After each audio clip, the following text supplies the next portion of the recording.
जय श्री राम।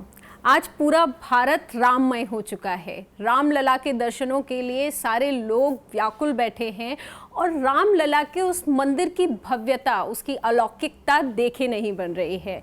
उस भव्यता को तैयार कैसे किया है, उसमें बहुत सारे लोगों का सहयोग रहा है। जब आप रामलला के मंदिर में अंदर जाएंगे, उन द्वारों से जब आप प्रवेश करेंगे, तो उन द्वारों को जिन्होंने तैयार करवाया है, आज हम आपकी मुलाकात उनसे करवाने जा रहे हैं और वो हैं विजय आनंद जी। विजय आनंद जी, दूरदर्शन पे बहुत बहुत स्वागत है आपका। सबसे पहले तो जय श्री राम।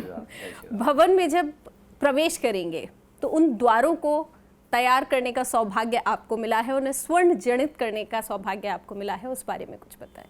ये 4 महीने पहले अगस्त के एंड से स्टार्ट होती है और वहाँ से हमारा कार्य चालू हुआ स्वर्ण मंडित करने के लिए।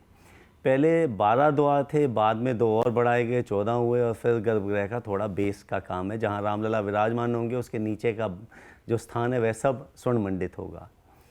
और ये यात्रा हमारी अगस्त के एंड से चालू होती है। पहले हमारी टीम गई, उन्होंने जो लकड़ी के दरवाजे थे और जो उन पर कार्विंग हुई थी उसका कॉपी किया, ताकि वो सेम हमने बना के उसके ऊपर लगाना है।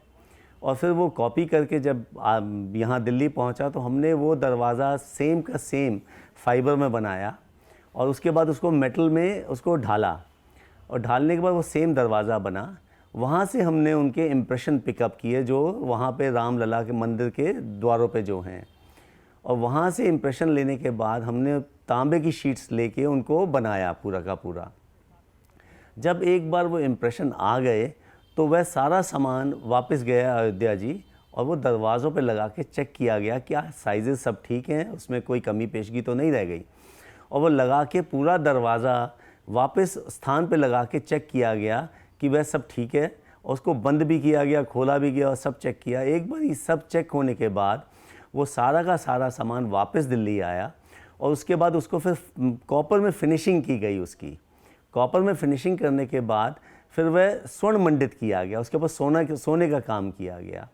और ये सब सोने का काम सब पीसेस बनने के बाद ये सोने का काम फिर वापस अयोध्या जी गया और वहाँ पे जो लकड़ी के द्वार थे उनके ऊपर उनको लगाया गया और लगाने के बाद वो द्वार अपने स्थान पे पहुँच गए और वो स्वर्ण मंडित अब द्वार हैं वहाँ पे जो पहुँचे। आपने जैसे बताया कि आपने इसको तैयार किया, 4 महीनों में ये तैयार किया है आपने। इसका प्रोसेस क्या था, आपने कैसे उसके ऊपर ये लगाया, स्वर्ण जनित दरवाजे जो तैयार किए?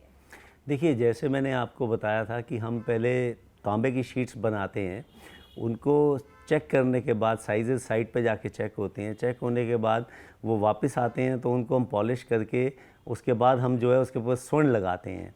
तो ये स्वर्ण की विधि जो है, हम इनमें स्वर्ण पत्र बना लेते हैं, जिसको हम वर्क बोलते हैं, स्वर्ण पत्र कहना उचित होगा। तो स्वर्ण पत्र लगा लेते हैं, तो स्वर्ण पत्र को लेके हम उसके ऊपर लगाते हैं। उस विधि से इसके ऊपर स्वर्ण लगाया जाता है। जहाँ रामलला खुद विराजमान होंगे, उस खूबसूरती को बयां करना बहुत मुश्किल है, लेकिन फिर भी मैं चाहूँगी कि आप उस जगह की विशेषताओं के बारे में रामलला भक्तों को और भी कुछ बताएं। वैसे तो जहाँ रामलला वह जाएं वह जगह अपने आप ही सुंदर हो जाती है। फिर भी वहाँ पे हमने जो कार्य किया उसमें फूल और पत्तियाँ दी हैं, उसके अलावा नृत्य करते हुए मोर हैं, जो डांसिंग मोर हैं, जो नृत्य करते हुए मोर हैं। और उसमें एक गरुड़ जी की भी प्रतिमा बनाई है जो कि 3D में है, गरुड़ जी की वो ये प्रतिमा है। और क्योंकि राम जी जो हैं विष्णु जी के अवतार हैं, तो इसलिए गरुड़ विष्णु जी के जो अवतार हैं तो उनका वाहन विष्णु जी का गरुड़ जी हैं।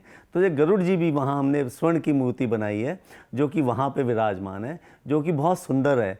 और सारी चीज़ें मैं फिर आपको बताऊंगा कि सारी चीज़ें रामलला के वहाँ आने के बाद अपने आप ही सुंदर हो जाएंगी। गर्भगृह में भी आपको प्रभु राम ने सेवा करने का अवसर दिया है? हाँ, प्रभु राम ने सेवा करने का अवसर दिया। जो जहाँ पे रामलला स्थापित होंगे उसके नीचे का जो स्थान है वो भी स्वर्ण मंडित करने का हमें अवसर मिला है, जो कि अति सुंदर बना है। जब वह वहाँ रामलला स्थापित होंगे तो अपने आप ही सुंदर हो जाएगा, मुझे अपने काम के लिए कहने की आवश्यकता नहीं है। और ये स्वर्ण मंडित करने का जो सौभाग्य मिला सिर्फ और सिर्फ प्रभु राम की कृपा से मिला, वर अन्यथा इसमें कोई और व्यक्ति चाहे कि मैं करूं तो वो संभव नहीं हो सकता है। जी विजय जी, आपने बिल्कुल सही कहा। जहां रामलला स्वयं विराजमान होंगे वो जगह अपने आप में अलौकिक होगी, अतुलनीय होगी। और जब अपने अंदर के राम को और सामने बैठे राम को भक्त लोग देखेंगे तो उसको शब्दों में बयां करना आसान नहीं होगा। दूरदर्शन से बातचीत करने के लिए आपका बहुत बहुत धन्यवाद। जय श्री राम। जय श्री राम।